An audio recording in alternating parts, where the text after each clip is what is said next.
Welcome to the Business Behind the Scene podcast with Francesca Moi, where we talk all about real business problems, real solutions, and getting actual results in your business. Hello, and welcome to episode number 96 of Business Behind the Scene. I am just so excited. I mean, so many of you have been messaging me on my Facebook and on my Instagram going, okay, I've been listening to the podcast. I need a business coach. That's it. You're it. I've been loving everything you share. I resonate with what you say. I love your authenticity. So thank you. I'm so excited. So we have had 8 new Mafians joining this month alone in September. And there is a couple of more chats that we have this week to see if we can help them at all. So if you are thinking, oh my gosh, I've been listening to your podcast and I am a coach and I do resonate with what you say, then what are you waiting for? Why are you sitting on the fence? Why are you watching everybody else play in the game, in the arena, and you just don't jump in? Just jump in. What's the worst case scenario, right? It can't be worse than what it is now. One of the people that I was talking to the other day, they were like, oh my God, Francesca, I've been watching you and I used to be successful and I used to have lots of one-on-ones and it was just all amazing until it wasn't anymore because I burnt out and I got tired and then I started to hide and then I wasn't making enough money and I was afraid of getting more clients, so I had to go back to a job and now I'm working and I feel like a fraud and all this is happening and now I'm stuck and I don't know what to do. I'm terrified of being burnt out again, so I don't want to start a business again, but I don't want to have a job. And I was like, oh my goodness, breathe. I hear you. I get it. This is so many of my clients come to me because they used to be successful. They used to have a really successful business and then they burn out and then they slow down and then everything fell apart and then now they don't know what to do. So come along for the ride. We're going to take you through every step of the way, especially if you're a coach and you know what you're talking about and you're an expert. Oh my gosh, we're going to be able to help you so fast to get some momentum in your business and start to put things in place. And as part of what we do in the Mafia Academy, we find and train a virtual assistant to work in your business so that you don't have to do all the things that burned you out the first time.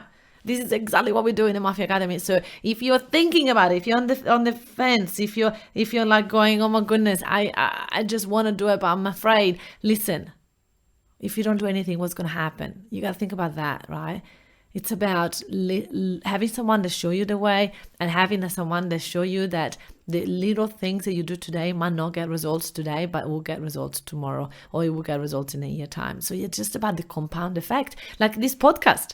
I mean, I used to record this podcast to bloody nobody. Nobody was listening. And then eventually we start to get momentum. And now we're not just getting momentum and comments and reviews. By the way, if you haven't left the reviews, I would love for you to leave a review and let me know how much you love this podcast. But we're not just getting only that, but we're getting people messaging going, okay, I'm ready. Right? They're joining the Facebook group and going, I've been watching and listening to your podcast for so long. This is bloody amazing. And I just want more. And then I'm in this Facebook group and there's so much amazing value. That's it. Show me how. Show me what you do. Show me what it is, right? And that's exactly what we want to show everybody, right? We want to teach you. We want to do help as many people as possible. My goal is to get to 1,000 coaches in my Mafia Academy. We are at the moment 450, nearly 450. So I'm really excited to get to these other 550 people in the next 2 years. My goal, my dream is to get that to 1,000 in the next 2 years. So if you're one of those coaches, then come along for the ride. I'd love to help you and support you. So anyway, I'm about to go on a 3-day workshop. So tomorrow we have 50 business owners, 50 coaches coming to a Build Massive Impact BMI 3-day workshop where we show them how to start the Facebook group, the meetup group. They already have been working in the Mafia for a while, so they've got their following already started and sorted. They've got already momentum. So now we're going to start the Facebook group and the meetup group. So it's a community where now they're going to capture all the leads and they're going to be able to warm them up and they're going to be able to have those people in there and coach them and take them through a journey so that they want to say yes to their programs. So we do that with online events and face-to-face events before COVID, but now obviously meetups are all online. And then we teach them all the social media strategies, and then we're going to take them through how to monetize the group, how to turn those leads into clients. So it's going to be intensive. It's 3 days. It's about 10 hours a day for the clients. It's about 12-hour days for us in the team, and maybe even 13 our days for us. So I am all prepped. I've got a chef coming to cook for all of us, all my team and myself, so that we don't have to worry about food while we are, giving and concentrating on the clients so much. We have usually also a masseuse coming along. I'm not sure if we organize one this time. We usually do, so I'm pretty sure my team has done that in the back end. So we have a masseuse coming along in lunchtime to give us a little massage to make us feel a little bit, good, because you're sitting on the computer for hours and hours and hours. So we have all of that sorted. I always have a chef, but my chef doesn't cook for my team usually, but they do for the events, which is really good for my team, so they don't have to worry about food. Lunch and dinner is sorted for them. So all of that is happening. And by the way, I just need to tell you something. When you guys know I'm single and I go online dating, and so many times, like, it's my biggest fear is to share that I've got a chef, because like a lot of people think like, oh well, she's lazy, she's got a chef, like what's wrong with you, she's fussy, she's high maintenance. And I'm not. I'm super simple, and I love life, and I love getting out there, I love camping, all of that stuff, but I just don't have time to cook, especially for myself. So I have organized a chef 2.5 years ago, and it's been the best decision of my entire life. So I don't have to go do grocery shopping, I don't have to worry about food. I have food done, prepared, cooked, ready for me, and it's healthy and it's yummy, and it's Italian mama that cooks for me. So it's been the best decision, but it's also I've got a little bit of shame for some reason about it, and I'm like, I don't want to tell someone that I meet that I've got a chef, because I'm gonna think I'm like this princess and I'm gonna be high maintenance, and I'm not. So anyway, so this is me dealing with my shame around being successful and to be able to have a chef. Can you believe it? A lot of people are like, I would love a chef, I would love to have your life, and then I'm in it and I'm like, oh, I'm ashamed of it. I don't know, maybe I should be cooking by myself. Isn't it fascinating, right? We always want what other people have. Anyway, I'm not complaining. I'm really happy to have a chef. I'm never going to change that. That's my commitment to my success. I worked so hard, so I'm not going to change that. But at the same time, I would love to find someone that will appreciate and understand that, rather than judge me for it. Anyway, today I want to talk to you guys about compound effect. So the understanding of the little things, the little tasks that don't feel like doing today. For example, this podcast. I love recording this podcast once I'm recording it, but I hate start, right? I had to set up my desk, my table, my sponge to make sure that the sound is good. I need to put my headphones on. There's so much stuff that I need to do before I prep it, and I just go, I don't want to do it. Every single time I procrastinate, I come up with excuses, everything I can to just push this podcast out. And when I start doing it, I love it. And I go, oh my gosh, I wish I could have just have like 3 hours of talking to you guys and just record it. Actually, no, because when I do it, it's really painful to have 3 in a row. But I love doing one, and I get excited, and it's so good. It's like when you want to write a Facebook post, thinking about it is really bad, and when you do it, it's actually fun, and it's healing. It's actually connecting with your audience, which is beautiful. It's like going to the gym. I don't know you guys, but I hate thinking about going to the gym. But then when I go there, I love it. I love, the feeling of, sweating, and the feeling of getting all this toxin out of my body, and these calories, and, it's so much fun. But when I've got to think about it, I'm in my bed and it's cozy and it's cold outside, like, I don't want to go to the gym. So it's like anything. Business is like anything. There's going to be bits that you don't like. There's going to be bits that you don't want to do. There's going to be bits that you wish you never had to do. Like, still now I've got 11 staff members, and still I've got to do things that I sometimes don't feel like doing. Not because I don't like them. It's just because I just don't feel like doing it at times. So it's about really make yourself disciplined enough to be able to stick to your schedule and do the things that you don't feel like doing, even when you do the things that you don't feel like doing, even when you really don't feel like doing, right? So it's a matter of working on our mindset and see, okay, how can I just get myself there? How can I just do it? What would it take for me to just do the task even when I don't feel like it?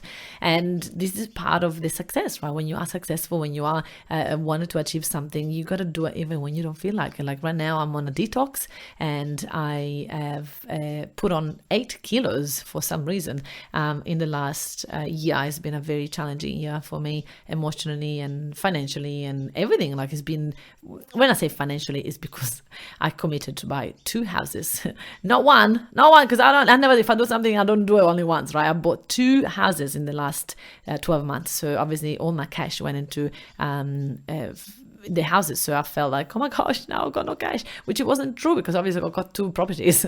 But in my mind, financially in my mind, I was struggling. So I hold on to food, and I ate a little bit more than what I would have liked. I exercised a little bit less, and I put on 8 kilos. So at the moment, I'm on a detox. And I've been very strict for 2 weeks now. This is my 3rd week, actually. I'm on a detox, and I lost about 3.5 kilos. So I've got 5 to go, and 4.5 to go. And the first week was really hard, and I had to work on my discipline. I have to go, okay, well, what is my goal? What do I want to achieve? And is this food that I'm really craving going to help me to achieve that? No, it's okay. I'm going to stay with that. So it's a matter of really working on that discipline of going, who am I? Where do I want to go? And what are the steps that are going to get me there, rather than staying here and complaining about where I'm at? Right? Because a lot of us coaches do that. We want to be successful, but we don't want to take the steps. So we just stay here and complain about where I would like to be and complain about where I am, but I'm not taking a step towards. So I either stop complaining and accepting that I am 8 kilos over, or accepting that as you're a fair coach and not having the money that you want to have, right? Accepting that that's your reality. You're making only this X amount of money, or get your shit together, stop complaining, and start doing. Literally. And people are like, okay, why you tell me the truth? I don't want to hear the truth. I know. Listen, if I could lie to myself and just indulge in lying, I would do that. I would stay there and lie to myself and become obese probably, and then I've been unhealthy, and I've been even unhappy, and I will be definitely single. Well, not definitely single, that's not true. That's my limiting belief. See, that's another limiting belief, that if I'm overweight, nobody's going to want to be with me, which I know is not the case. If you're listening to this, I'm not discriminating anyone. I'm just letting you know what my limiting belief is around putting on weight. And that's my limiting belief, is my truth, nobody else's. And I want to change it. I'm working on changing that. And I'm not losing weight for anybody else, but for myself. But oh my goodness, today I've been very honest. Lots of stuff coming out of this. I hope nobody's going to now give me a hard time for this truth that came out of my mouth from this podcast. So anyway, I was just going to say, like, where do you want to be, and stop lying to yourself and just be true to where you want to go, and take the honest step that's going to take you closer to your success, to where you want to be, because I know that you can.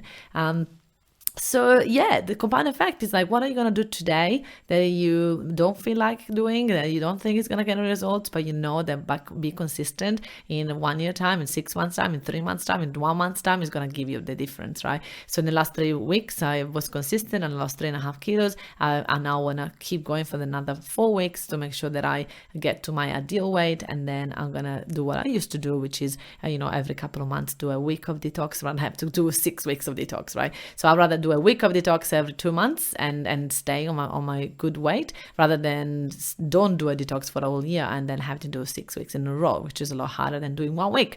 So that's the same in business, right? I'd rather work hard for now, right, and then get myself set, and then when I'm set, I'd rather work hard for 1 week in a row and then have a really good weekend, and then work hard for 4 days and then have 3 days off, right? So I'd rather have that discipline of knowing and trusting that when I say something, I'll do it. That's what I know. I know for sure that when I put my mind to do something, I do it, I get results, I won't muck around. So I would love you guys to build that relationship with yourself, to trust yourself, that whatever you put yourself in front of you, you're going to achieve it. Whatever you want, whatever goal, whatever is that you want to do, you're going to be able to make it happen. And that is only with the strength of the compound effect. The little things, the little steps that you're doing today that are not going to matter, doesn't look like they matter today, but they're going to matter in a compound effect, in a month, in a 2 months, in 3 months. So even like steps, right? When you do a step, might not sound like, oh, what's the matter? Like if I park a little bit further away and I do 100 steps more, it's not going to change anything. Yes, of course, it's not changing everything if you do it once, but if you do it every day, every time you make a choice, you walk a little bit further, you're always going to have more movement, and your body's going to be healthier, and you're going to start to see the difference in your body. So yes, it won't change anything. If you go to the gym once, it's not going to change your body. But if you go to the gym every 3 or 4 times a week, every week, then that's going to give you that result. That's going to give you the momentum. So it's like anything in life, right? Business, you can't just be active for a week on social media. You can't just be, recording a podcast once. You can't just be having clients 5 years ago. You gotta keep, to be an active coach, you're gonna keep having clients. You're gonna keep finding people that are gonna be working with you. Okay, everybody, I've gotta go. I've got a beautiful one-on-one session with one of my abundance clients. So I'm excited to have a chat with her. So have a fantastic week, and I will definitely talk to you next week. Guys, we're nearly at 100. What should we do? Tell me, message me, email me, let me know what do you think we should do for episode number 100. All right, see you guys. Bye. Hey, if you enjoy listening to this podcast, then you have to come to check out our Facebook group, Workshop Secrets for Coaches. It's a community of over 9,500 coaches that are ready to boom their business by running workshops.